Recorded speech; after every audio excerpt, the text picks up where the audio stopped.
es un problema de salud pública por las múltiples implicaciones que tiene no solo para las personas que consumen, sino para el contexto en general en el que viven las personas. Se calcula más o menos que 33 millones de muertes a nivel mundial están relacionadas con el uso del alcohol. Eso es más o menos un 6% de acuerdo con la Organización Mundial de la Salud. En 2015 era lo que nos reportaba.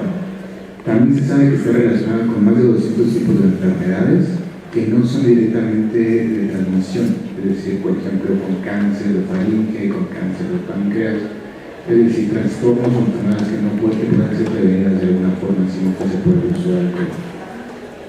Y también provoca una gran discapacidad, es decir, las personas que suelen consumir alcohol terminan alejándose de aquellas cosas que son importantes, su trabajo, su familia, sus relaciones sociales.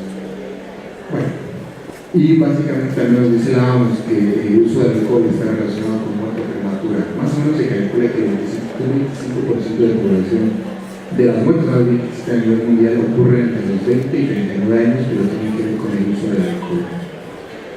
Bueno, lo que les contaba un poco sobre las pérdidas a nivel social, económico, pérdidas laborales y lo que nos importa más, el contexto mexicano. Originalmente esta investigación había estado hecha para trabajar con pacientes con alcohol, pero dada la población que tenemos en la Facultad de Psicología, como se fueron dando las cosas, terminaron incluyéndose pacientes con uso de otras drogas.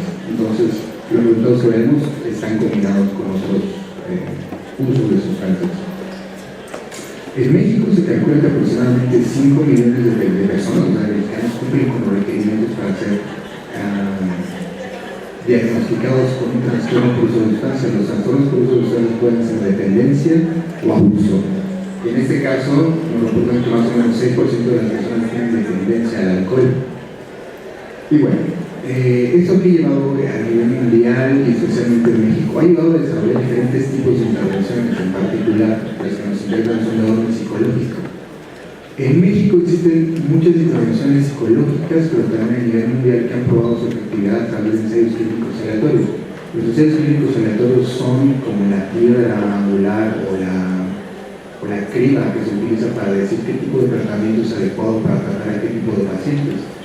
Y en ese sentido, los tratamientos cognitivo-conductuales han demostrado ser efectivos, es decir, tienen un efecto real sobre el consumo de alcohol en los pacientes y de otras drogas. Sin embargo, a últimas fechas, más o menos por ahí de 2010, que es el análisis que realizo para ver qué tan efectivos son los tratamientos, lo que se sabe es que el efecto del tratamiento cognitivo-conductual tiende a desvanecerse mientras avanza en el tiempo. Esto es, al año de tratamiento, si dividiéramos a los pacientes que consumen en 3/3, una tercera parte va a permanecer sin consecuencias por consumo, es decir, va a mantenerse abstemio. Una tercera parte va a tener algunos problemas y otra tercera parte va a seguir manteniendo las mismas complicaciones que tienen al principio. Eso indica que entonces los tratamientos cognitivo-conductuales tienen una amplia ventaja o una ventana de oportunidad para ser mejorados, es decir, tratar de que sus resultados se mantengan a más largo plazo. Es interesante si se considera que muchos tratamientos cognitivo-conductuales han sido considerados muy efectivos en el abordaje de adicciones.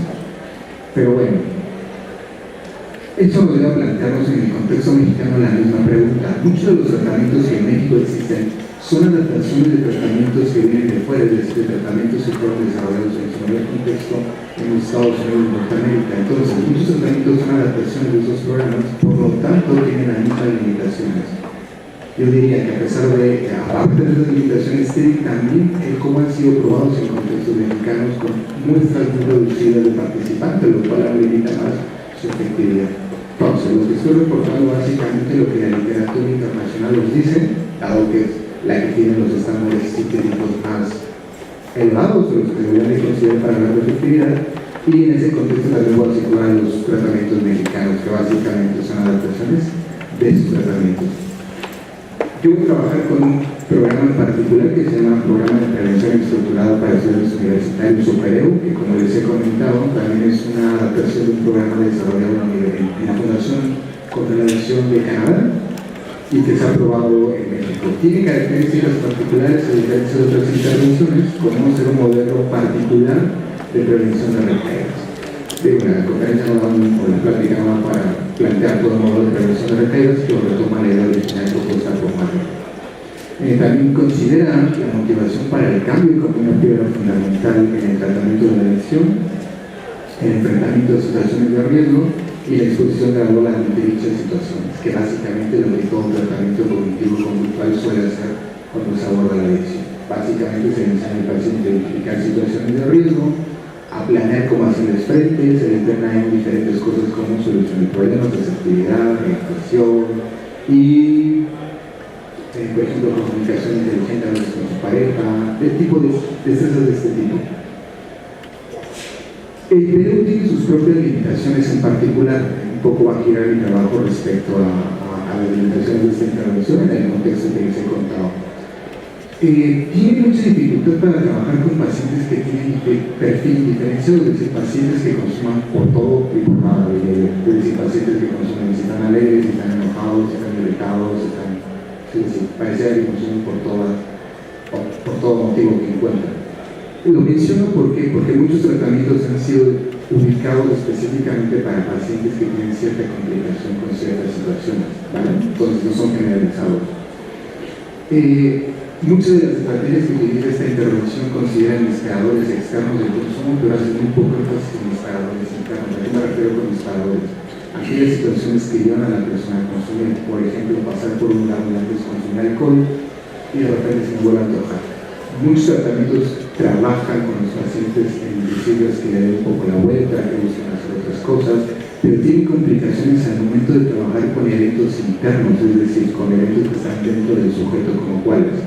La ansiedad por consumir, el enojo, la tristeza y la sensación de vacío, que es una cosa que los pacientes suelen reportar con mucha frecuencia.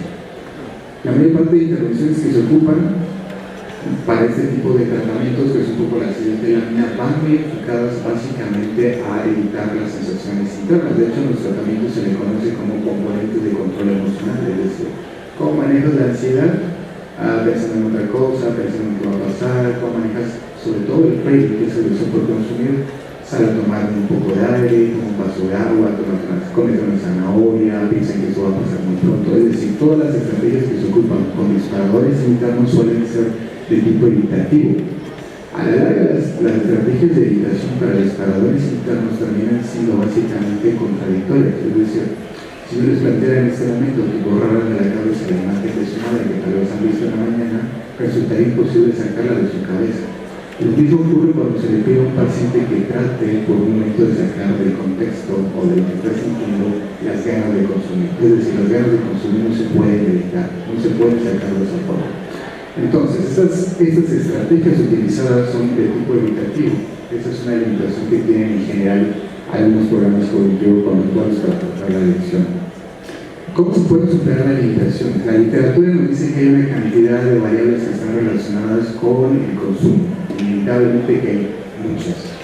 Pero también nos dice que hay algunas variables que pueden mejorar las intervenciones que tenemos en la actualidad. Entre ellas encontramos la aceptación, el momento presente, los valores personales y la motivación. Pareciera ser que estas cuatro variables podrían ser o ayudar a que los tratamientos cognitivos conductuales actuales con los que contamos pudieran ser mejorados. Existen varias aproximaciones dentro de la propia terapia cognitivo-conductual recientes que han volteado hacia este tipo de variables que se les conoce como terapias cognitivo-conductuales contextuales, algunas llaman terapia de tercera generación, y existen diferentes tipos de ellas. Tenemos la terapia de aceptación y compromiso, la prevención de recaída basada en la atención plena, la terapia analítico-conductual y la terapia metacognitiva. Todas ellas lo que hacen básicamente es guiarnos a cómo enfrentar los disparadores internos, es decir, de alguna forma cómo lidiar con las sensaciones y cómo lidiar con pensamientos que en el modelo más tradicional cognitivo-conductual han sido dejados un poco de lado. ACT básicamente está fundamentada en un modelo que se llama de flexibilidad psicológica, a su vez tiene que ver con una aplicación básica de la ciencia que se llama teoría de los marcos relacionales, que considera básicamente el lenguaje como relacionar literariamente eventos. Y después toma las claves contextuales de esas relaciones para aplicar la nueva relación. Es muy poquita la explicación, pero en general es la idea de RFT y de ARS. La flexibilidad psicológica es lo que importa y lo que nos propone este modelo. ¿Por qué? Porque permite integrar esas cuatro variables que yo les mostré en un principio y la define de la siguiente manera. La flexibilidad psicológica es la habilidad para estar en contacto con las experiencias privadas que surgen en el momento presente sin la necesidad de evitarlas o escapar de ellos y ajustar la conducta de acuerdo a lo que la situación requiere, con el fin de perseguir fines valorados. Esta definición de flexibilidad psicológica tiene que ver con cómo hacer frente a los disparadores internacionales. Esa es la mayor limitación que tienen las intervenciones. Esta frase, los que trabajan con personas que tienen adicciones, tal vez resuma perfectamente lo que acabo de mencionar y esté un poquito más claro. Y se conceden la sanidad para aceptar las cosas que no puedo cambiar, pero para cambiar el sexo y la sabiduría para reconocer la diferencia. Básicamente, recupera un poco de esta sabiduría y la vuelve a integrar en cómo hacer frente a situaciones de este tipo. Este es el modelo de flexibilidad psicológica, que básicamente está compuesto por 6 procesos que interactúan todos entre ellos para dar como resultado ser flexible. Lo que propongo yo es mejorar esta intervención a través de integrar esas 4 variables que le mencionaba en un principio, a través del modelo que propone el modelo de flexibilidad psicológica, que integra básicamente esas 4 variables, e integrado dentro del PEO, el programa de prevención estructurada de recaídas, para mejorar los efectos que tiene a largo plazo. En un primer momento se planteó probar la intervención con 2 grupos, uno control y uno experimental, para ver si era mejor que el tradicional, dadas las características de la población y que no se pudieron conseguir los 2 grupos, es decir, se planteaban 2 grupos de 15 sujetos para tener un total de 30, solamente se quedó con uno, dadas los tiempos, los pacientes y demás, solamente nos quedamos con 12 pacientes, que es el límite de un solo grupo, aunque hubiera sido muy menos tener 2 grupos para hacer la comparación. Se consideran 12 participantes, y todos ellos reclutados en la Facultad de Psicología, en el programa de conductas selectivas y a través de campaña de reclutamiento, que fue como se trajeron. No conozco todos los datos de los pacientes, estos son algunos, son muy variados: 43, 24, 73 años, todos tienen dependencia media, de media a moderada, tienen una historia de consumo más o menos de 5 a 10 años, un patrón de consumo frecuente, es decir, consumen más de 2 veces a la semana, y tienen problemas económicos, familiares, laborales, de salud. Y un criterio fue que no mostraran algún tipo de diagnóstico de psicosis o esquizofrenia. Los instrumentos que se ocuparon básicamente son 3, hay más, pero menciono estos 3: la línea base de perspectiva, la escala de dependencia del alcohol y el cuestionario de aceptación y acción para el consumo de sustancias, que evalúa la flexibilidad. El diseño finalmente quedó de un grupo con medidas repetidas pre-post a los 3, al mes, a los 3 y a los 6 meses. Las variables son el tratamiento, la ingrediente que se manipula, y finalmente la variable de intervención es el consumo de alcohol. El procedimiento, dado que es una intervención particular a la que se le anexan básicamente las variables que acabo de mencionar, entonces el procedimiento que voy a describe básicamente la intervención tradicional, y en cada apartado de la intervención tradicional se adhieren diferentes estrategias que generan o aceptación o motivación, o la parte que tiene que ver con atención consciente o atención plena. El procedimiento básicamente consta de 2 fases, y la siguiente es el tratamiento en sí. Entonces voy a describir la primera, que es básicamente reclutar a los pacientes, es decir, lo que se buscó es a través de la Facultad de Psicología con los pacientes que llegaban a pedir atención, reclutar a aquellos que quisieran explícitamente atención por uso de sustancias. Los pacientes que no tienen este requisito pues se les canalizó otro tipo de atención, y solamente trabajamos con los que explícitamente deciden trabajar con consumo de alcohol.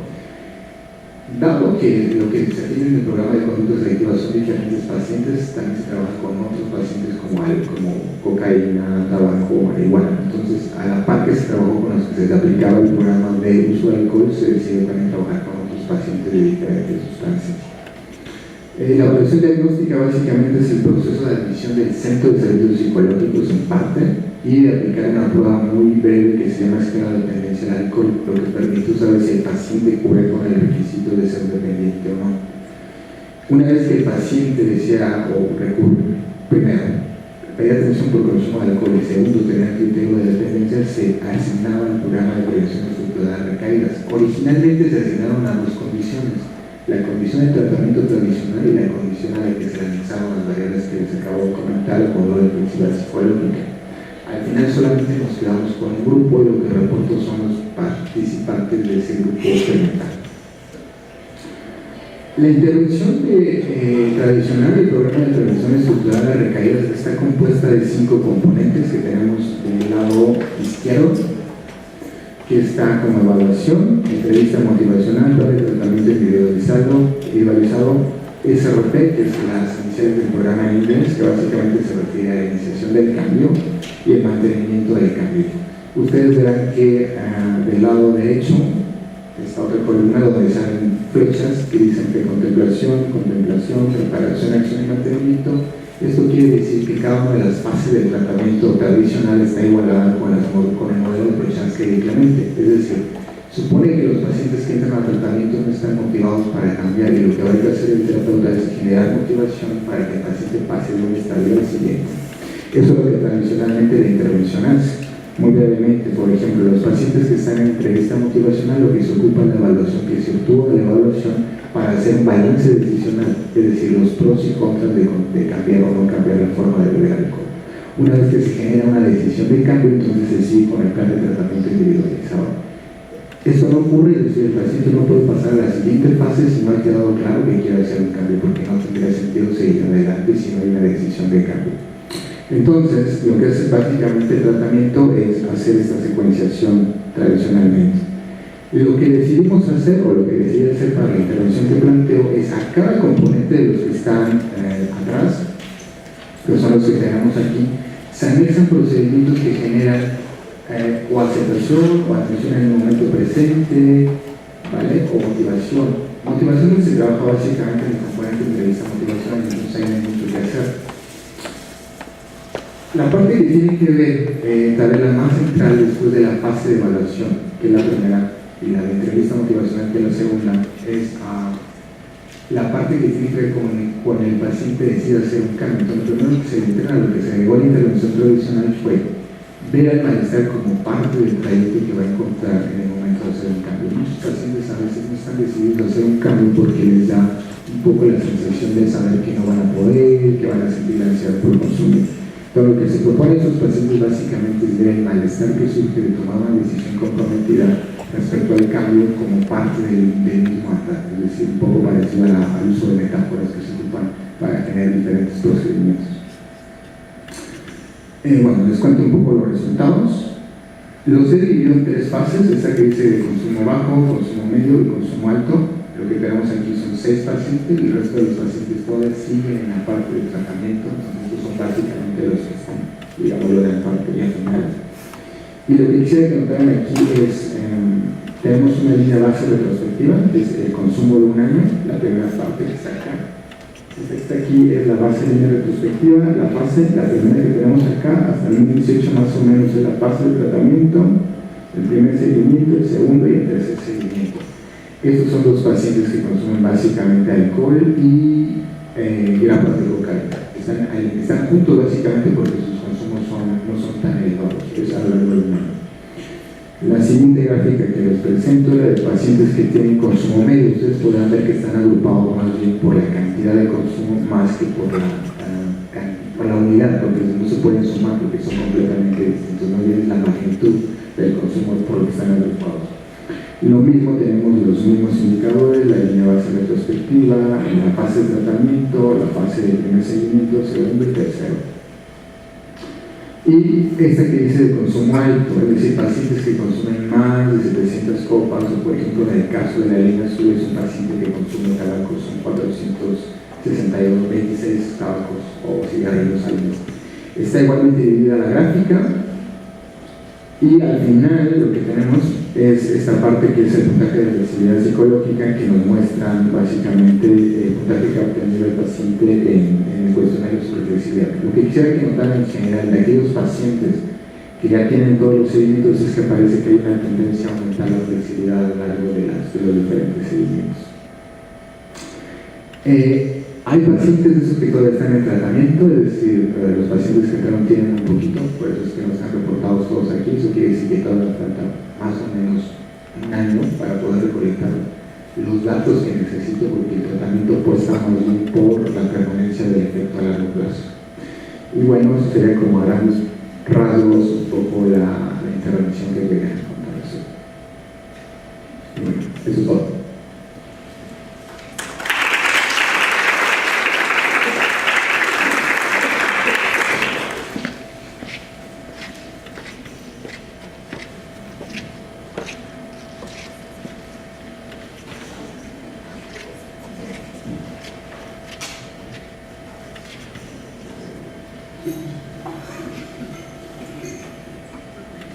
A continuación nos acompaña José Naum Rangel Villafaña, quien nos va a presentar la teoría interpersonal del suicidio en universitarios mexicanos, un estudio piloto. Buenos días, muchas gracias, doctora. Pues bien, les voy a presentar los resultados de un estudio piloto relacionado con uno de los estudios de mi proyecto de doctorado. El objetivo principal de este estudio piloto pues era evaluar la viabilidad de un estudio a mayor escala. ¿Okay? Entonces, algunos antecedentes importantes al respecto del suicidio, principalmente epidemiológicos. La Organización Mundial de la Salud calcula que cada año hay más de 800.000 suicidios en todo el mundo. Ellos calculan, según esta cifra, que hay un suicidio en el mundo cada 40 segundos. Un dato más específico es el del año de 2012, donde se reportaron 804.000 suicidios. La tasa anual global en cuanto a suicidios es de 11.4 por cada 100.000 habitantes. Es un punto importante a considerar según la tasa de suicidios en nuestro país, por mencionar un poco más adelante. En nuestro país, el INEGI reportó en 2018 los resultados más actualizados hasta 2016 de los suicidios en el país. Son 6.370 suicidios. De ellos podrán darse cuenta que la mayoría son hombres y un porcentaje menor de mujeres. En general, se calcula que estos 6.370 suicidios representan el 1% del total de muertes en ese año.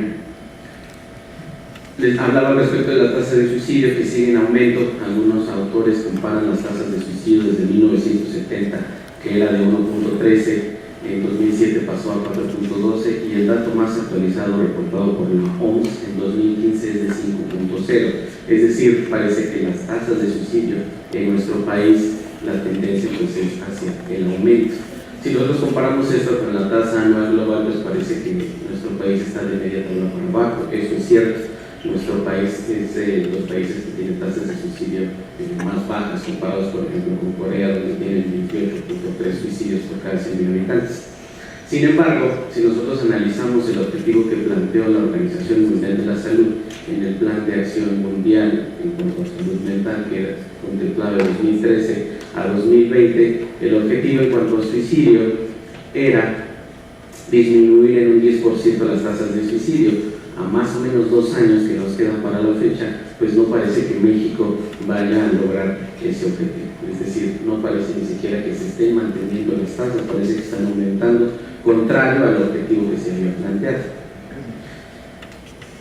Desde el punto de vista psicológico, pues se han planteado diferentes propuestas teóricas que tienen la finalidad de explicar el fenómeno del suicidio y los fenómenos adyacentes. En realidad son varias las teorías que han tratado de responder por qué las personas se suicidan. La propuesta de Beck sobre la desesperanza, la propuesta de Schneemann sobre el dolor psicológico, desde las propuestas de Durkheim en 1892, por mencionar algunas otras. Sin embargo, en el proyecto de doctorado, en la teoría con la que nos quedamos y la que estamos trabajando, es la teoría interpersonal del suicidio, es la segunda más actual presentada. Fue propuesta en 2005 por el doctor Thomas Joyner. ¿Por qué nos quedamos con esta teoría? Son varias las razones. Una de ellas pues, es que la ciencia tiende a ser parsimoniosa. Entonces, la teoría más actual propuesta por Robbie O'Connor en 2011 pues, involucra muchas más variables para tratar de explicar el fenómeno. Esta es más parsimoniosa, propone menos variables y cuenta con sustento empírico en diferentes poblaciones y con diferentes métodos estadísticos, es decir, en jóvenes adultos, en ancianos, en personas con algún trastorno mental, personas, estudiantes universitarios en diferentes partes del mundo y con diferentes métodos estadísticos. Principalmente se ha utilizado el método de Barber-Kane para identificar moderadores y mediadores o el análisis de trayectorias con base en el conocimiento de ecuaciones estructurales. Según todos estos procedimientos, la teoría interpersonal del suicidio pues, tiene respaldo empírico importante. ¿Qué es lo que propuso Joyner en 2005 de manera general? Pues dice que para que una persona tenga el deseo de suicidarse, pues se tienen que presentar al menos dos variables cognitivas, propuso, la pertenencia fallida y la percepción de una carga. Es decir, cuando la persona se percibe como una carga para las personas cercanas a ella y además de eso identifica que no pertenece a un grupo social determinado, entonces hay ideación suicida. Pero dice Joyner, eso no es suficiente para que una persona intente quitarse la vida. En realidad, pocas son las teorías psicológicas que ponen atención en cómo las personas pasan de pensar en suicidarse a intentar suicidarse. Es ahí donde propone una tercera variable, que es la capacidad adquirida para suicidarse. Cuando en una misma persona se encuentra la pertenencia fallida, la percepción de ser una carga y la capacidad adquirida para suicidarse, entonces hablamos de que en esa persona aumenta la probabilidad de que haya un intento de suicidio de alta letalidad. Entonces, ¿cuál fue el objetivo de este? Bueno, en realidad el objetivo del estudio 1 de mi proyecto es someter a prueba la validez de la teoría interpersonal del suicidio en población mexicana. Es decir, ha mostrado ser efectiva y las variables que propuso, que se han propuesto, han sido predictores confiables de la ideación y del intento de suicidio en diferentes poblaciones.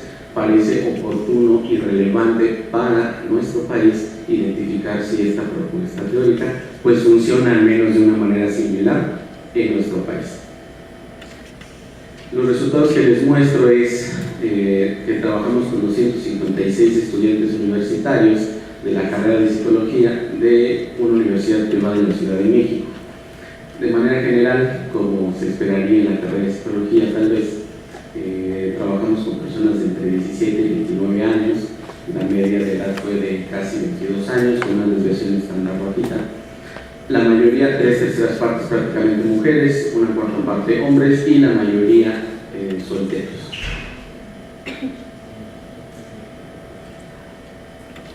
¿Cuáles fueron los instrumentos que utilizamos para medir las variables en cuestionario de necesidades interpersonales, que es el instrumento que se ha utilizado a lo largo de los diferentes estudios a nivel internacional para medir estas dos variables, el percibirse como una carga y la pertenencia fallida? El instrumento que utilizamos aquí en realidad es producto de un trabajo de validación que hicimos anterior a este estudio piloto. Trabajamos con la versión más actualizada en español de este estudio, se hicieron adaptaciones culturales, se modificaron algunos reactivos y nos quedamos con este instrumento que es solamente de 10 reactivos en comparación con el de 15, que es la versión en inglés, con una consistencia interna para cada una de las dimensiones de punto 77 y de punto 87 y con índices de buen ajuste de manera general. La escala de capacidad adquirida para el suicidio, que nos ayuda a medir pues, justamente esta capacidad adquirida, que está dividida, digamos, en dos factores. La capacidad adquirida está constituida por el miedo a la muerte. Entre menos miedo a la muerte tenga una persona y más tolerancia al dolor físico, es más probable que la persona intente suicidarse. Entonces, esta escala que también se trabajó desde la versión más actualizada en inglés, se hizo todo el proceso de traducción, de retraducción al español en inglés, poesía, aspectos por el estilo, con una consistencia interna, la versión en la que trabajamos de punto 77 con 4 factores. Los índices de ajuste, pues también son índices de buen ajuste. Y finalmente utilizamos la escala de ideación suicida del IMADIS. El IMADIS es el Inventario Mexicano de Ansiedad, Depresión e Ideación Suicida que ha trabajado el doctor Samuel Jurado. La consistencia interna de esta escala, no utilizamos todo el instrumento, solamente la escala de ideación suicida es de punto 91, tiene 3 factores y los índices de ajuste también muestran buen ajuste. ¿Qué fue lo que hicimos? Por ser un estudio piloto, en realidad solamente corrimos algunas correlaciones y una regresión entre las variables, entre el percibirse como una carga, la pertenencia fallida, la capacidad adquirida para suicidarse y la ideación suicida. Aquí podrán ver en negrito las correlaciones que fueron significativas y sus magnitudes. Es muy importante identificar las magnitudes. Los resultados que obtenemos con las correlaciones pues en realidad coinciden y son congruentes tanto con la literatura internacional como la teoría. Es decir, vemos que hay una relación, al menos moderada, entre el percibirse como una carga con la ideación suicida y entre la pertenencia fallida con la ideación suicida. Me gustaría que pusieran mucha atención al respecto de que no se encontró una relación entre la capacidad adquirida para suicidarse con la ideación suicida. Eso, les decía, es congruente con la literatura y con el modelo. En realidad, las variables que se identifican como predictores confiables de la ideación suicida, pues es el percibirse como una carga y la capacidad, y la pertenencia fallida, perdón. Asociado con el intento de suicidio está la capacidad adquirida. ¿Ok? Sin embargo, pues pasamos también a hacer una revisión lineal múltiple.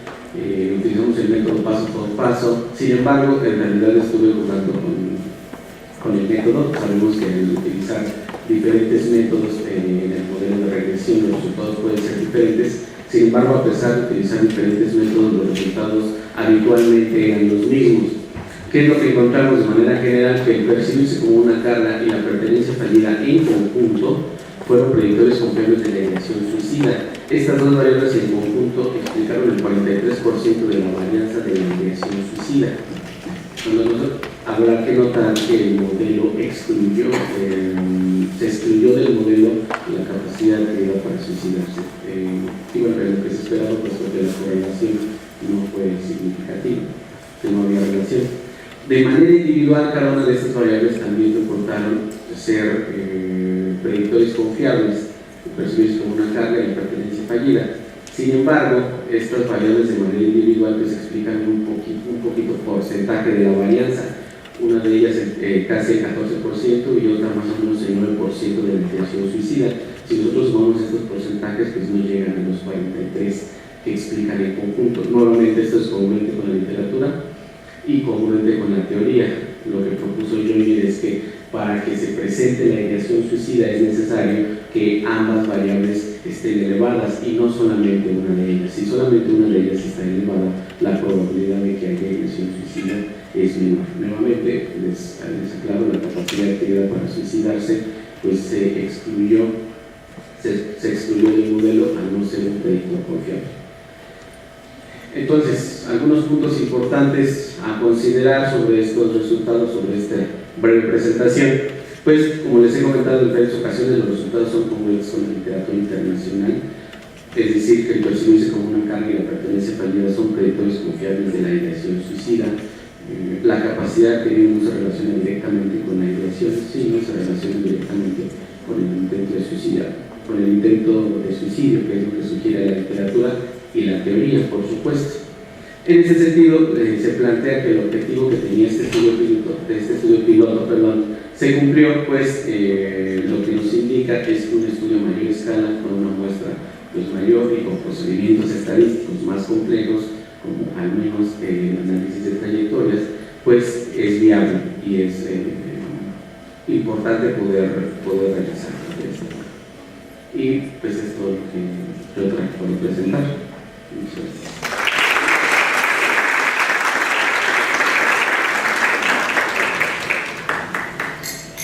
Agradecemos la participación de José Naum y continuamos con la presentación de Isaías Lara Clark, quien nos va a presentar el estudio de la figura humana como medida de habilidad visoespacial gráfica.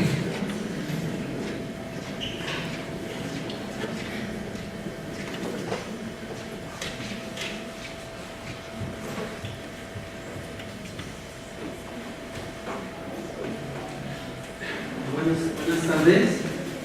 Mi nombre es Isaías Lara, estoy terminando en investigación de doctorado. Mi comité tutor está formado por las doctoras Isabel Reyes Lagunes, Patricia Andrade Palos y Guadalupe Ángeles. Mi trabajo se titula El dibujo de la figura humana como medida de habilidad visoespacial gráfica en niños. Los dibujos de la figura humana han sido usados por 90 años como medida de inteligencia. Del lado izquierdo tienen los que han sido usados desde entonces hasta el más reciente del 2009. Y entre paréntesis aclarar que no se trata de la versión de evaluación de la personalidad iniciada por McCord, sino la parte iniciada por Goodenough relacionada con inteligencia. Entre los hallazgos empíricos comunes a las pruebas del dibujo de la figura humana de este tipo se encuentran los siguientes. En primer lugar, tienen correlaciones muy elevadas entre ellas. Eso hace o lleva a varios autores a decir que son pruebas muy parecidas entre sí, que se puede decir aproximadamente lo mismo acerca de todas ellas. que tienen correlaciones entre la edad y el dibujo de la figura, la edad y el dibujo de la figura son altas, lo cual habla de maduración más que de inteligencia, que las correlaciones entre el dibujo de la figura humana y otras pruebas de inteligencia son bajas, y que generan falsos positivos y falsos negativos en un promedio de 45%, es decir, de fallos en sus diagnósticos. Esto ha llevado a varios autores a decir que estas pruebas no tienen validez como medida de inteligencia y que consecuentemente no deben ser usadas con esa finalidad. Hay, sin embargo, apoyo teórico y empírico para seguir estudiando la relación entre el dibujo de la figura humana y la inteligencia. Los estudios clásicos de Piaget, que dice que el dibujo manifiesta la función semiótica o la capacidad para formar conceptos, y los de Vygotsky, el cognitivismo cultural, quien dice que el dibujo manifiesta la creatividad, o en el dibujo se manifiesta la creatividad, y que esta es una variable sumamente importante en la inteligencia. Desde el punto de vista empírico, el estudio más extenso que se ha hecho con el dibujo de la figura humana es una investigación bicultural y nacional, México-Estados Unidos, el desarrollo de la personalidad en dos culturas, de Holtzman, Díaz Guerrero y Schwartz. En ese estudio, más que hacer correlaciones entre pruebas de inteligencia completas y el dibujo, se hicieron correlaciones entre habilidades específicas de la inteligencia y el dibujo. Se aplicaron 17 instrumentos, entre ellos, lógicamente, el dibujo de la figura humana. Y se puede jerarquizar por resultados de esas correlaciones lo estrecho de las relaciones entre estas variables y el dibujo, en una jerarquía que está en esta regla aquí a la izquierda, ¿no? En primer lugar, se encontraron correlaciones con la organización perceptual visual y, en último lugar, con la habilidad verbal y la habilidad aritmética. Es notable esto, las dos variables que están hasta abajo, porque suelen ser las variables que se incluyen en las pruebas de inteligencia para niños, para ver si tienen aptitudes suficientes para la escuela. Del lado derecho tenemos un modelo propuesto en el campo de la teoría multicomponencial de la inteligencia. Esta teoría plantea que estas funciones son gestionadas por distintos módulos funcionales neuropsicológicos, y estas autoras proponen un módulo del dibujo que está a su vez integrado por tres submódulos: un módulo de percepción visual, un módulo de imaginación visual y uno de producción gráfica, que tiene un sentido funcional. El de percepción visual habla de ingreso de información, análisis, clasificación, etc. El segundo módulo, el de imaginación, habla de su transformación, ligarlo con productos, con recuerdos previamente adquiridos y generar nuevos productos del pensamiento. Y el tercer submódulo habla de la producción gráfica o la proyección de una conducta. A partir de esto se propone sustituir la propuesta teórica de esta investigación, consistió en sustituir el modelo global de la inteligencia por un modelo factorial para construir los dibujos de la figura humana. La hipótesis consiste en que la habilidad para dibujar la figura humana se debe a la organización perceptual, a la imaginación visual, a la destreza gráfica, que se va a llamar de aquí en adelante habilidad espacial gráfica, y a la modulación. Y el objetivo, naturalmente, es determinar en qué medida la habilidad para dibujar la figura humana se debe a la habilidad espacial gráfica y a la modulación. Para darse una idea del cambio que se propone, aquí tenemos uno de los modelos del proyecto iniciado por Carroll, de los modelos jerárquicos factoriales de la inteligencia. Es un proyecto que tiene varios modelos que ellos recomiendan usarlos de forma inclusive combinada. No pretendo que se alcance a leer lo que sí está en la pantalla, pero la idea aquí es presentar que actualmente el dibujo de la figura humana pretendería estar midiendo todo esto, todo lo que se ve ahora en la pantalla, y lo que se está proponiendo es reducirlo a lo que está en azul en relación con imaginación, objetividad, y lo que está en naranja, ¿no? Es decir, se reduce lo que se pretende medir, pero con la idea de aumentar el poder predictivo. El modelo teórico actual quedaría representado así: es a la izquierda la inteligencia general. La forma actual en que se usa es para emitir un coeficiente intelectual, causando la habilidad para dibujar la figura humana.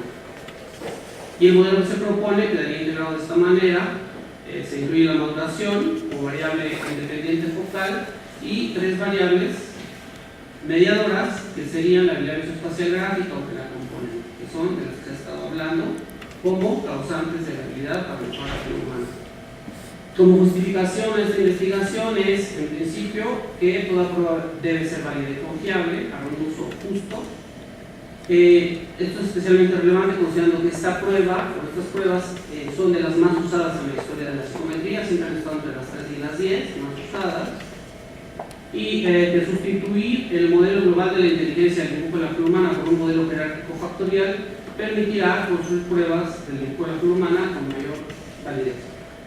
Estas pruebas servirían para detectar rezagos en habilidades espaciales gráficas, para dar seguimiento a programas de enseñanza de lenguaje visual, para detectar habilidades sobresalientes, habilidades específicamente espaciales, y para evaluar a inmigrantes que no hablan el idioma local, sordomudos y analfabetas, cosa que se hace ya con esta prueba, pero como una medida de inteligencia general. En este caso sería para reducirlo.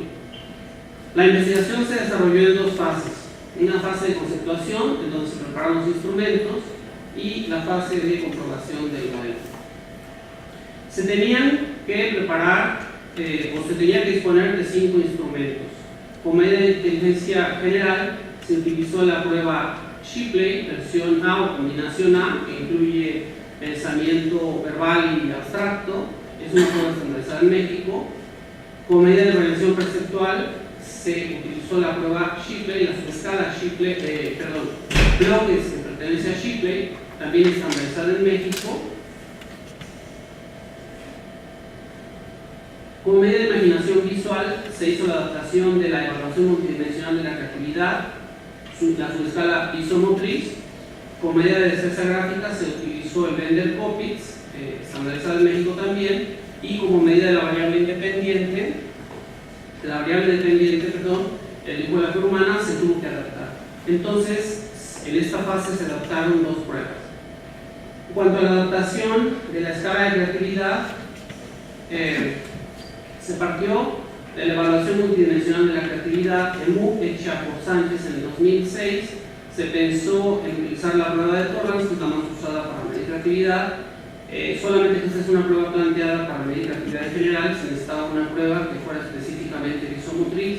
La aproximación de Sánchez tiene esa idea y tiene 3 dimensiones. Se tomó la dimensión visomotriz, se tomaron sus reactivos que también están basados en las teorías de la creatividad de Ilford y de Torrance, y entrevistando a expertos se llegó a la conclusión de que esta escala de creatividad visomotriz tenía criterios visuales muy pobres. En realidad tiene un primer filtro de frecuencia estadística del tema del dibujo o de la producción visual, que en realidad es un criterio verbal y no visual. Entonces, la recomendación que se hizo para este proyecto pues, fue incursionar en la teoría de la imagen, la ciencia de la imagen, la semiología de la imagen, y se pudo localizar un plan de comprensión de los productos visuales realizado para la enseñanza, para la capacitación de docentes a nivel primaria en España, de docentes de artes visuales. Entonces, quedó muy adecuado para la edad. Todos sus criterios de análisis de las imágenes visuales se convirtieron en reactivos, se integraron a los que ya se disponían y se llevó a cabo un procedimiento de validación psicométrica, para el cual se usó una prueba dividida en 3 partes. Una primera parte para análisis de reactivos se contó con la participación de 214 niños de 6 a 12 años, los 12 grupos de una escuela pública de la Colonia Guerrero. Para el análisis factorial confirmatorio se contó con la participación de 195 niños de otra escuela pública, y para una prueba de validez de criterios se contó con la participación de 51 estudiantes de una escuela de arte. La hipótesis para esta prueba de validez de criterio radica en predecir que los estudiantes que tendrían que tener mayor actividad isomotriz van a sacar puntajes más elevados en esta prueba. El método de selección fue por conveniencia incidental. Naturalmente no se pudo hacer una prueba aleatorizada, como las dificultades que tomó la Secretaría de Educación Pública para hacer estos procedimientos, pero se tuvo acceso a 2 supervisiones de la Ciudad de México y se pudo contar con el ingreso a 6 escuelas. La aplicación fue grupal y en cuanto al análisis factorial exploratorio, se obtuvo una estructura que tiene sentido teórico, que se tendría que empezar a leer desde el inciso número 2 del lado derecho, que nos habla de indicador, o sea, 2 reactivos y conforman un indicador que habla de construcción de elementos básicos, como los ladrillos de una obra visual. En segundo lugar, veamos la parte 3, estructura. Son elementos gestálticos que unifican los elementos o los ladrillos en una estructura, el uso del marco, la presencia de un esqueleto, elementos de interacción. Y en tercer lugar, el inciso 1 se refiere a aquellos reactivos que tienen que ver ya con conferirle un significado al producto visual a través de metáforas, por ejemplo, creación de símbolos, trucos visuales, perspectivas, texturas, sombreados, etc. Esta estructura factorial tuvo una varianza explicada del 52.3% y una consistencia interna del 0.80. Se corroboró en el análisis factorial el modelo propuesto con índices de ajuste adecuados, y en el estudio de validación de criterio por comparación de grupos se encontró una diferencia de una desviación estándar entre el grupo normotípico y el grupo de artistas, naturalmente una diferencia estadísticamente significativa. Y aquí les pongo algunos ejemplos de los dibujos jerarquizados en orden de puntaje de los niños. El problema se plantea con el recuadro de la izquierda arriba. Se les dice a los niños que hagan un dibujo usando esos 4 estímulos, y el dibujo pues lo hacen en un protocolo que tienen. Y el puntaje aquí es de 15. En el caso del primer dibujo a la izquierda, 15 de 41 posibles. El puntaje del segundo dibujo es de 21 a 41, y así ustedes pueden seguir viendo los puntajes.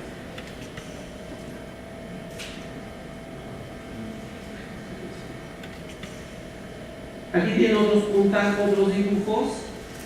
Aquí ya de plano ni se aprecian los estímulos, los logran enmascarar también con habilidad creativa que ya no se aprecia.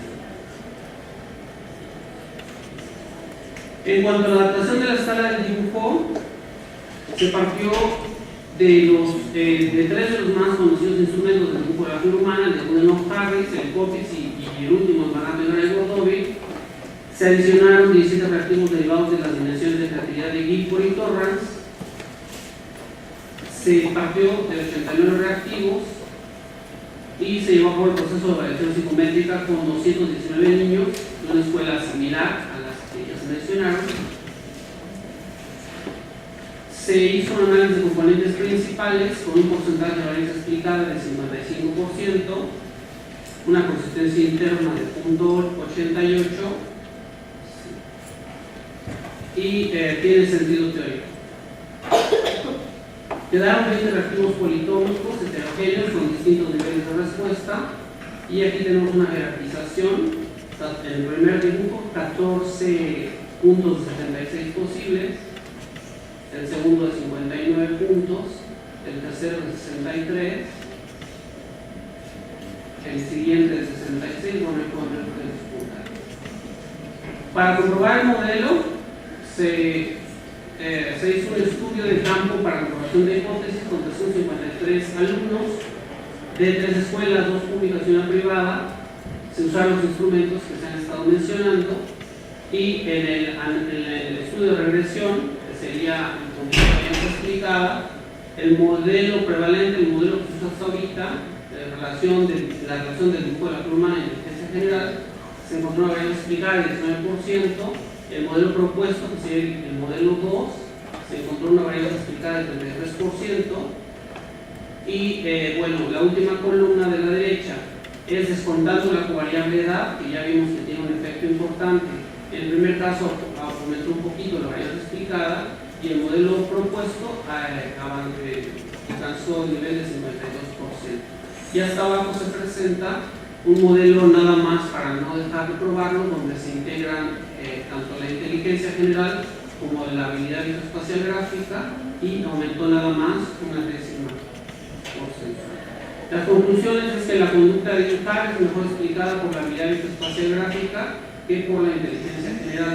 Y un caso práctico fuera de esta muestra es un caso de pacientes que fue una sorpresa tanto para los papás como para mí encontrar estos dibujos, porque no sabían ellos, desde luego sabían que dibujaba mucho la niña, pero no sabían la capacidad visoespacial que tenía. Y el dibujo del centro está calificado con escala de tipografía humana y tiene un puntaje de 73 sobre 76, que es inclusive más alto que los dibujos de la escuela. Y eso sería. Muchas gracias.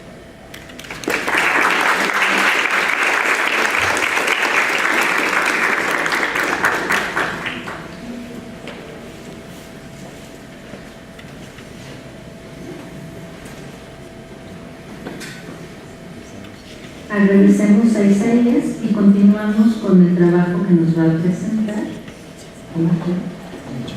Omar Chávez Victorino, y que nos va a presentar su trabajo Componentes verbales durante el episodio interactivo Equipo médico-paciente y el ajuste médico en pacientes indígenas. Buenas tardes a todos, gracias por venir. Yo les voy a presentar este trabajo que está hecho en conjunto con la UNAM, la FES Takara y el IMSS, específicamente el IMSS Prospera del estado de Guerrero. Está enfocado en población indígena mixteca y se llevó a cabo en una comunidad de la montaña de Guerrero. Para empezar, la población indígena, como sabemos, son habitantes de un lugar geográfico que ya estaban ahí antes de la llegada de los españoles, y tienen costumbres particulares, prácticas conductuales específicas. Entre ellas se encuentran la salud, todo lo relacionado con la salud, con sus instituciones y con los sistemas propios de curar y de detectar enfermedades. En México hay 18 millones de población indígena, siendo el 15% del total de los mexicanos, es decir, no es una población que sea poca, es una población que es grande en el país y va en aumento. La mayoría se encuentra ubicada en el centro y el sureste del país. Oaxaca es el estado que más población indígena tiene, Guerrero es el quinto, y de Guerrero el 15% de su población es indígena. ¿Qué es lo que sabemos de esa población en cuanto a la salud? No hay datos tan específicos porque hasta hace poco se incluyeron dentro de los registros epidemiológicos de las instituciones de salud el rubro como los indígenas como una etnia separada, como una población que tiene características distintas, pero hemos identificado que tienen peores indicadores de salud que el resto de la población, que por ejemplo la mortalidad por enfermedades transmisibles es del 16% respecto a la población no indígena, que es del 9%, y que hay una acumulación epidemiológica.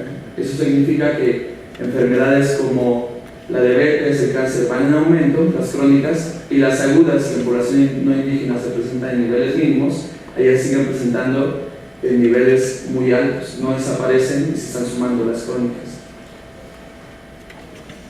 En cuanto a la adherencia terapéutica, lo que se ha visto es que tiene una adherencia menor que el resto de la población, que hay problemas de comunicación con el equipo médico cuando van al hospital, a la consulta, a las clínicas, que se resisten a acudir a las instituciones biomédicas de salud y que cuando van normalmente no terminan los tratamientos, los abandonan. Esto se debe en parte pues a que ellos tienen modelos diferentes al que nosotros practicamos, que es el biomédico. Ellos tienen modelos propios con instituciones también diferentes a las nuestras y personales o profesionales que atienden a la población que son distintos a los nuestros. y eso lleva a que los criterios médicos que el equipo médico establece ante una enfermedad sean distintos a los que establecen los médicos que ellos tienen en su población, que en este caso son curanderos, chamanes, rezadores, entre otros. Y eso lleva a que su comportamiento no se ajuste al sistema biomédico, porque el comportamiento de salud es algo que se va aprendiendo. La nosología, semiología, etiología y tratamiento de los sistemas de salud se aprenden a lo largo de la vida, y por lo tanto el ajuste que tenemos a este tipo de sistemas pues requiere de un aprendizaje que va desde la familia hasta los medios de comunicación y campañas del gobierno. Lo que se ve también es que la población indígena, en primera instancia, ante alguna dolencia, algún padecimiento, ocupa remedios caseros, la medicina casera que se denomina, luego acude a su sistema médico propio y después al sistema biomédico, en este orden. Nosotros a veces lo hacemos al revés, ¿no? Primero lo casero, después un sistema biomédico, y también cuando vemos que no disminuye las dolencias que tenemos, acudimos a otros sistemas médicos que hay en la oferta. Actualmente, ¿qué se sabe? Bueno, el gobierno está obligado por constitución a dar cobertura a toda la población del país.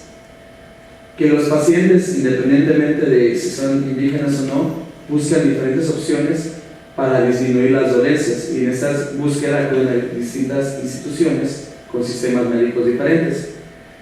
Este trabajo es un acercamiento a cómo probabilizar que cuando los pacientes indígenas en esta búsqueda llegan a instituciones de salud biomédicas, el servicio sea efectivo. ¿Qué podemos hacer para eso? Entonces, lo que se ha observado específicamente y principalmente en otras disciplinas como la antropología médica, toda esa parte intercultural, la bioética, es que ante diferencias culturales hay valoraciones negativas por parte del equipo médico al paciente indígena, es decir, descalifica su comportamiento por no ajustarse a lo que nosotros consideramos que es un comportamiento en salud. Por otra parte, que lo que se dice en la consulta, la interacción lingüística, determina, influye directamente el comportamiento del paciente en cuanto a la salud, es decir, influye en la adherencia terapéutica. Y que el equipo médico, para que el tratamiento, el servicio médico sea efectivo en condiciones de diferencias culturales cuando atiende a población indígena, requiere llevar a cabo equivalencias o transcripciones a las prácticas médicas, es decir, requiere elaborar lenguajes puente que permitan al paciente entrar en contacto con el sistema médico que el equipo, que el médico, los enfermeros, los psicólogos llevan a cabo o en los que está basado su trabajo. ¿Qué es lo que se puede hacer? Bueno, observar el comportamiento del equipo médico que atiende a la población indígena, entrenar a ese equipo médico en habilidades interculturales y la elaboración de lenguajes fuentes, como ya lo había mencionado. En este trabajo y de manera general se utiliza el modelo de interacción psicológica en el ámbito de la salud, en el cual pues el énfasis se enfoca en los componentes verbales, es decir, en lo que se dicen durante la consulta, ya que esos componentes verbales se relacionan directamente con el ajuste médico. Esta interacción médica está contextualizada siempre en criterios paradigmáticos, es decir, el modelo médico, en la institución médica y en los segmentos interactivos que conforman la consulta. En este caso, como el equipo médico y el paciente indígena tienen criterios paradigmáticos institucionales distintos, se complican los componentes verbales, se dificulta la interacción lingüística durante el consultorio. ¿Cuál es el objetivo del estudio? Identificar el tipo de componentes verbales que se presentan durante los segmentos interactivos equipo médico-paciente.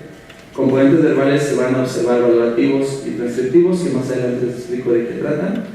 Y los segmentos interactivos son aquellos que componen la consulta, que es diagnóstico, pronóstico, tratamiento y seguimiento. Esto en situaciones de diferencias culturales ante condiciones de diagnóstico de enfermedades crónico-degenerativas y agudo-infecciosas. Es un estudio no experimental, longitudinal y descriptivo, y participaron, es una muestra no probabilística, y participaron o están participando porque es un estudio que está en curso. De hecho, actualmente lo que voy a presentar son datos sociodemográficos, principalmente porque los análisis todavía están llevando a cabo y las observaciones todavía no terminan. pero están participando los pacientes indígenas mixtecos del estado de Guerrero, de la población de Dos Ríos, que acudieron a la unidad médico rural UMR 16 en la comunidad de Dos Ríos, municipio de Cochape Grande, México. Y también participaron el equipo médico que presta su servicio en esta UMR 16.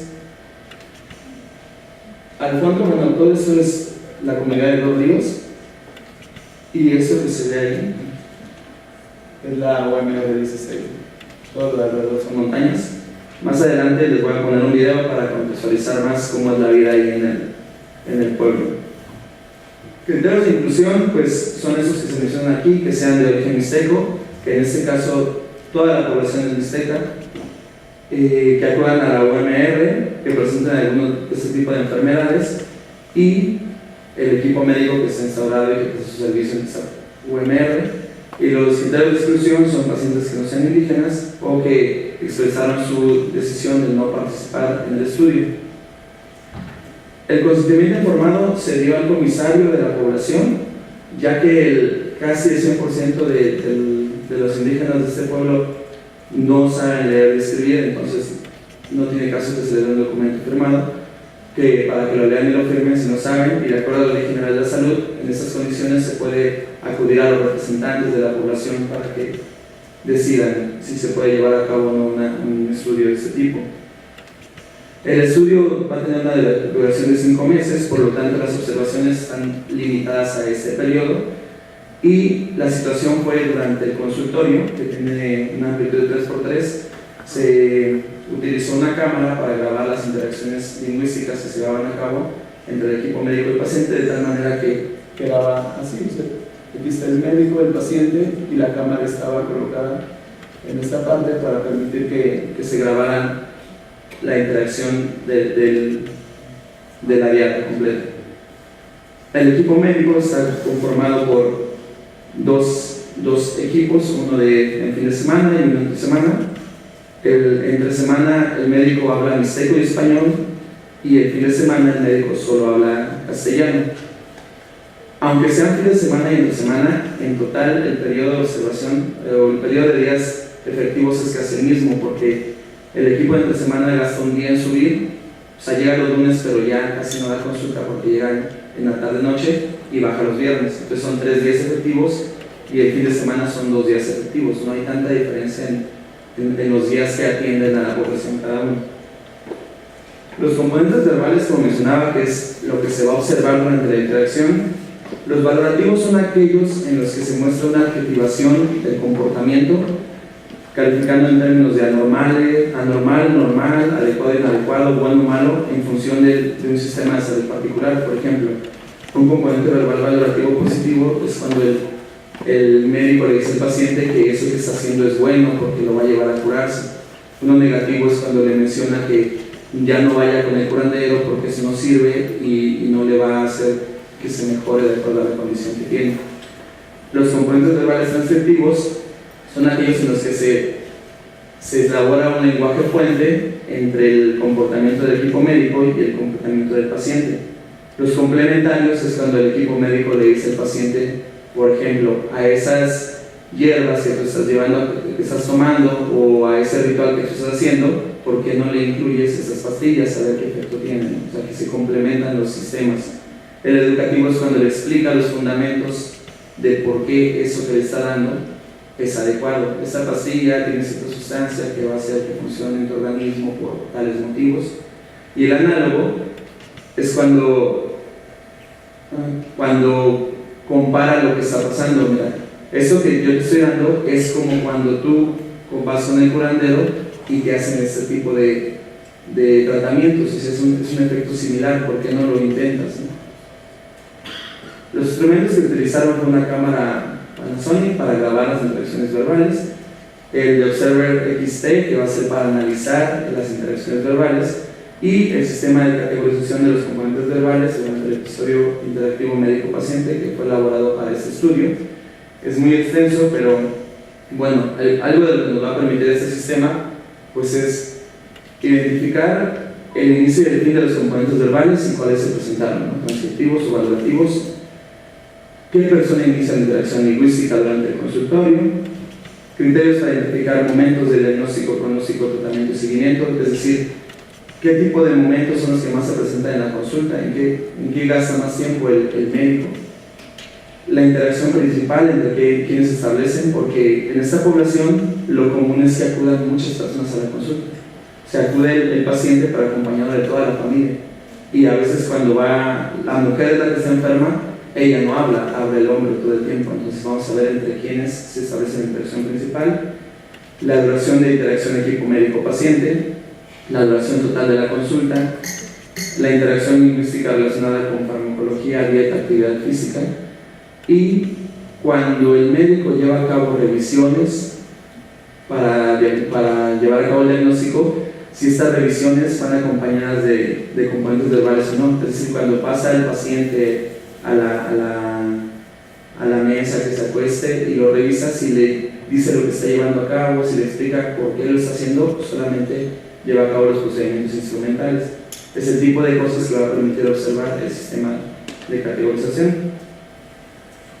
Las mediciones que se van a hacer adicionales a este sistema, pues va a ser la frecuencia y duración de los componentes verbales que se presenten durante los segmentos interactivos y adhesión terapéutica, es decir, si asisten a las citas que tienen y en qué porcentaje, y a las citas programadas, y algunos datos biológicos que podamos obtener en aquellas situaciones en las que se les pidan análisis de laboratorio y que los lleven a la consulta. Se van a analizar pues distribución de frecuencias, programas de los componentes verbales, media duración estándar de la duración de sus componentes y qué diferencia hay de los componentes verbales que lleva a cabo el equipo médico y los pacientes.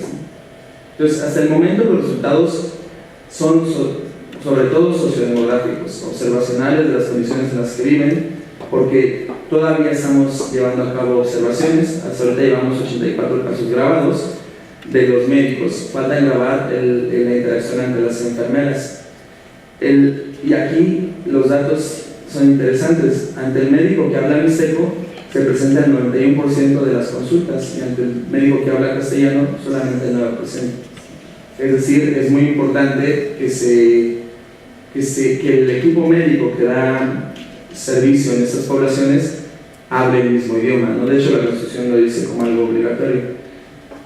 44 de los casos son por enfermedad aguda, el 6 por crónica. Hay muchos embarazos, mucho embarazo adolescente, mujeres que tienen 13 embarazos, 12, entonces 2 por accidente, 1 por intoxicación y 3 de cita sana. Como sean inscritos al programa InsProspera, son obligados a ir al médico 2 veces al año. Entonces algunos van porque es su obligación para que el gobierno les dé el apoyo económico de Prospera. Si no van a la clínica, no se los dan. A eso se refiere con cita sana.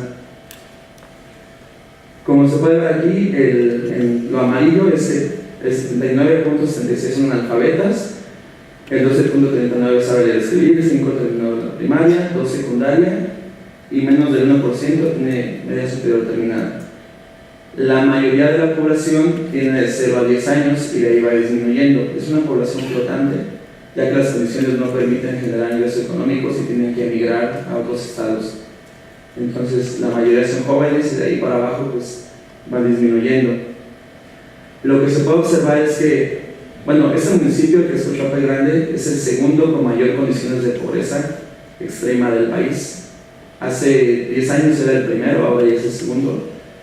Hay una escasa posibilidad de variedad en la dieta. Hay solo una tienda en el pueblo. Este pueblo es aproximadamente de 1000 personas, pero en esta tienda pues no existe la posibilidad de adquirir ni carne, ni frutas, ni verduras. La mayoría son alimentos ricos en harinas y carbohidratos. Como se va la luz todo el tiempo, casi en el periodo que yo estaba allá, que fue todo septiembre y agosto, todos los días se iba la luz. O sea, no hubo un día que no se fuera la luz, ya sea en la mañana o en la noche, y a veces tardaba hasta 3 días en regresar. Entonces no pueden tener alimentos perecederos allá. Y todo lo que se ofrece pues son empaquetados, Coca-Cola y cervezas. La población más cercana que tiene servicios de tercer nivel, que tiene hospitales, se encuentra a 4 o 5 horas de distancia. Y los pueblos que se benefician de esta población deben de caminar hasta 2 horas para llegar a la UMR. No tienen drenaje, no tienen sistema de recolección de basura, no hay pavimentación ni piso firme. Este es el tipo de alimentos que se encuentra en la tienda. Esa es la tienda que vive en el pueblo. Esa es la cama en la que duermen y el piso, pues, como ven, no es piso firme, es una especie de lodo. De aquí consumen el agua, son sistemas de agua que se escurre de los ríos y de ahí toman el agua. Y bueno, lo que se puede observar es que sí acuden a la UMR, de hecho acuden cada vez más, por lo tanto están haciendo uso de la institución biomédica, acuden mucho a revisarse para partos, para el ultrasonido, para observar cómo está el producto, pero no van para atenderse a la hora del parto, lo tienen en su casa con parteras. Si podemos observar los meses en 2 diferentes años, podemos ver que va en aumento el uso de la UMR, que por ejemplo en el último año, 2018, la mayoría de los casos atendidos pues, fueron con el médico que habla mixteco, ¿no? Otra vez. Lo que se puede observar es que factores protectores, pues cuando el médico habla el mismo idioma que los pacientes, eso hace que sea más probable que acudan a la OMR, que completen su servicio médico, y por otro lado la actividad física que llevan a cabo choca con factores como obesidad. De hecho allá casi no se presenta obesidad, camina alrededor de 4 horas diarias para sus actividades, ¿no? Factores de riesgo, pues las condiciones estructurales total del pueblo, lejanía de las ciudades con hospitales de tercer nivel, disponibilidad de alimentos nulos y la distancia de las poblaciones que se benefician de la UMR a esta. Pues ya no tiempo. Sí, bueno, les voy a poner el video.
agradecemos a todos sus compañeros. Ojalá y tengan alguna duda, pregunta o comentario para fortalecer las investigaciones que están realizando. ¿Alguien quiere participar de los que están aquí presentes? Por favor.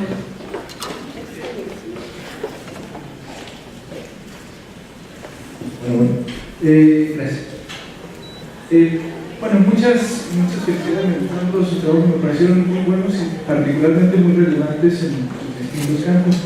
Nada más hay algunas observaciones que no sé si yo lo percibí así, particularmente en el trabajo, disculpen que no tengo el nombre presente, pero el trabajo del dibujo de la figura humana, donde no me quedaba claro si todos los indicadores de confiabilidad y validez eran los adecuados para el posterior trabajo que se hizo de ellos, que en diseño me pareció muy bueno, pero digo, además porque, por ejemplo, recuerdo un índice de alfa de menos de 0.50, si no me equivoco, para una escala, y algunos índices de ajuste del análisis factorial me parecían más bajos de lo recomendado en general.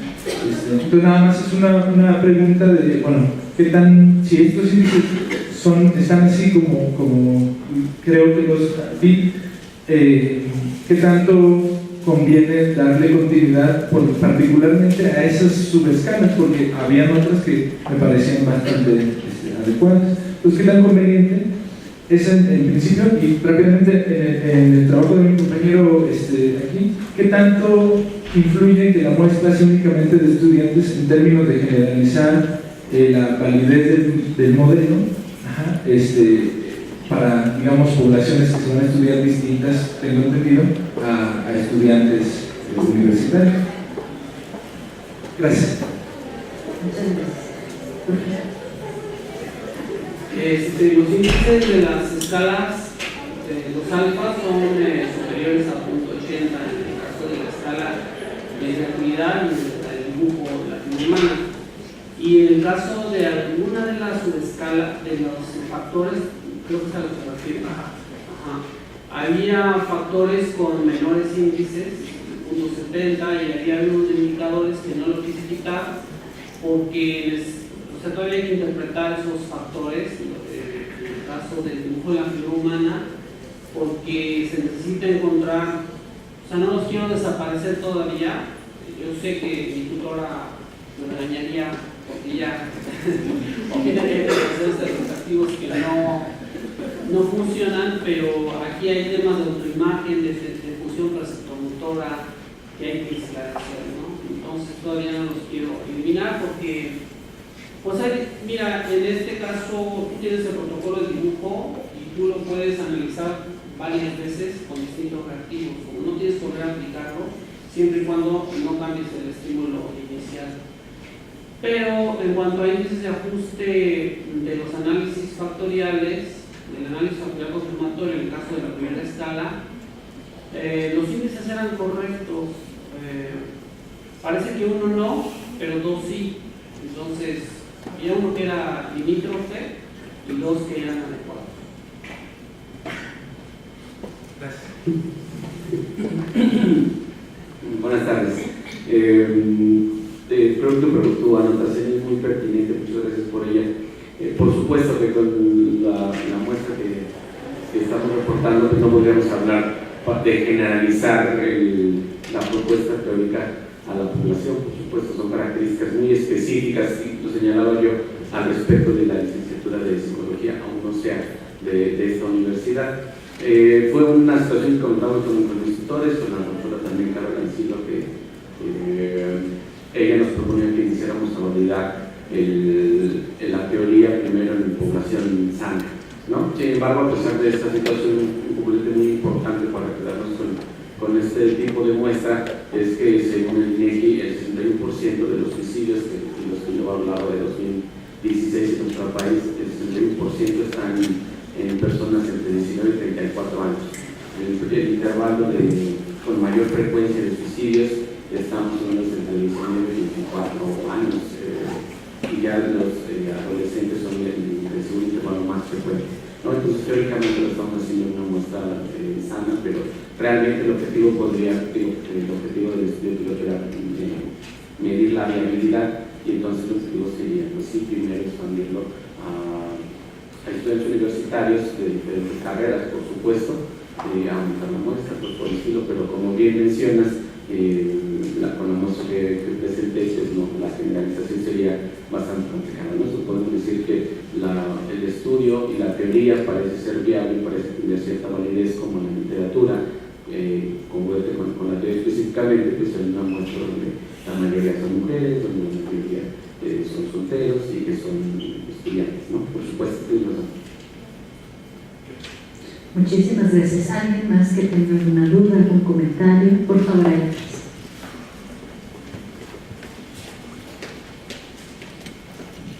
Gracias. Bueno, muy buenas tardes. Muchas gracias por esos proyectos, muy interesantes cada uno de ellos. Mis preguntas van para los expositores. Isaías, conozco eternamente, pero el último expositor no. Bueno, en el caso de Isaías, tomando en cuenta que de alguna manera la figura humana, como la presentas, está tomando a consideración que existe una especie de rasgo latente detrás del dibujo en sí mismo, ¿qué tanto sería pertinente en realidad hacer análisis con TRI, con teoría de respuesta al ítem, y no tanto desde la teoría clásica? Porque de repente cuando presentaste análisis factoriales complementarios exploratorios, me puse a pensar qué tan pertinente era realmente un análisis desde la teoría clásica para medir un rasgo latente que dices que está ahí, cuando en realidad en la actualidad tenemos formas de saber con mayor precisión que existe un rasgo latente que aumenta con una cierta dificultad, que cambia de cierto grupo, e incluso de cierta persona a persona, que es la idea de ese tipo de escalas, que se aplique a una sola persona en sí mismo y que cada persona tenga su propio indicador. Entonces, ¿qué tan pertinente sería realizar un análisis desde la teoría de responsabilidad de cualquier modelo,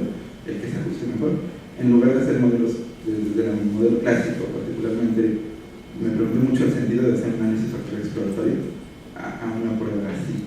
Y en el caso del último expositor, Omar, muchas gracias. Omar, me queda claro lo crítico del asunto de la comunidad, que tienen situaciones evidentemente alarmantes y que hay que atender, y dentro de tu proyecto quizás queda la duda de ¿y después qué viene? Analizo el discurso que existe entre el paciente y el médico, ¿para qué? Después se va a proponer quizás una cuestión de adherencia terapéutica, porque sería una de las diapositivas, pero también queda la duda de si la mediste. Hubo una medición de la adherencia terapéutica que dijeras, bueno, después de analizarlo me dijo una cierta cosa y luego entonces sé que existe una otra adherencia, o se quedó como un análisis como para explorar en 4 años. Entonces queda mucho la duda sobre eso, ¿no? Muchas gracias. Gracias, por favor. Gracias. En relación con la teoría de respuesta reactivo, desde luego tienes razón. Yo creo que cualquier escala tendría que ir ascendiendo, ¿no?, en la utilización de las distintas teorías, empezando por teoría clásica, teoría de respuesta reactivo y estadística bayesiana, preferencialmente. Pero creo que es adecuado empezar con teoría clásica para, pues, en primer lugar, ver si hay sentido. Si el constructo tiene sentido en el modelo que se presenta. Y luego también, pues, sí se pueden efectivamente ir desarrollando reactivos. En el proceso yo encontré, si empecé con 89 reactivos en el caso de la figura humana, pienso que podrían salir los 80, 100 reactivos con mucho mayor nivel de detalle, que efectivamente con teoría clásica se perderían para cada muestra dependiendo de su nivel. En cambio, con teoría de respuesta al reactivo se podrían conservar y caracterizar cada uno de los reactivos de acuerdo con sus indicadores, de acuerdo con la teoría de respuesta al reactivo, y sí, como más fácilmente conformar escalas para distintos tipos de poblaciones. Entonces la pregunta es muy pertinente y yo creo que ese sería el destino de este trabajo.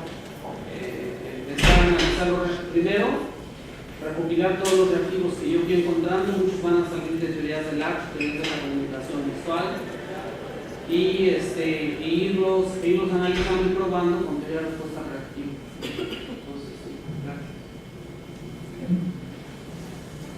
¿Cuál es tu nombre, perdón? Pablo. Pablo, es interesante esto que mencionas. Una vez que se identifica cuáles son el tipo de interacción lingüística que se establece ahí y compararlo con lo que se ha dicho en la literatura, que es lo más conveniente cuando abordamos este tipo de población, lo que se va a llevar a cabo es una presentación ante el equipo médico de lo que se obtuvo y un entrenamiento en habilidades interculturales. Entonces, de todo el conocimiento que se tiene, se le van a dar tanto instrumentos como un entrenamiento en qué es lo que se puede modificar para que su servicio sea más efectivo. Eso es en lo que va a concluir el proyecto de investigación. Es descriptivo. Ya una vez que se identifique lo que se va a hacer, lo que está presentado en el consultorio durante el servicio médico, eso es lo que se va a hacer. Y créeme que 4 años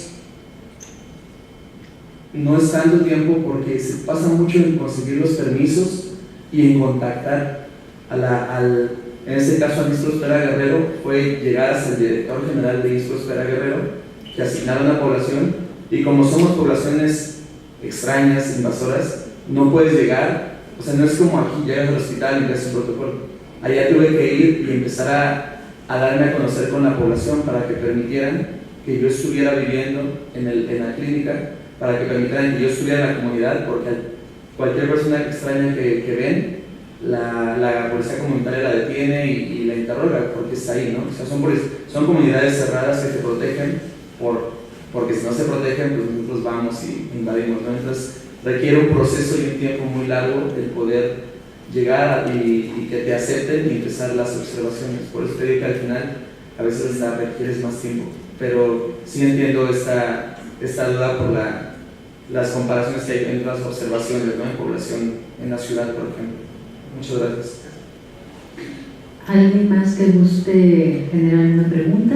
Por favor. ¿Los médicos y las enfermeras saben que están siendo grabados? Sí.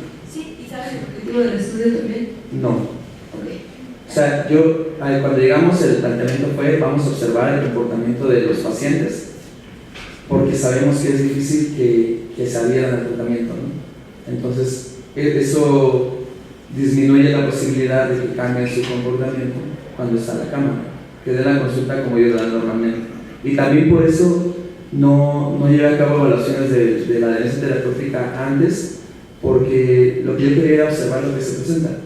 Y ellos, por ejemplo, no tienen instrumentos para evaluar adherencia terapéutica, y las respuestas que dan son escritas cuando la población es analfabeta, ¿no? Ese tipo de cuestiones que al final se les va a dar instrumentos criptográficos para que sean más efectivos de acuerdo a la población. Muchísimas gracias. ¿Alguien más? Pues bueno, les agradezco mucho su presencia y por favor un aplauso para sus compañeros.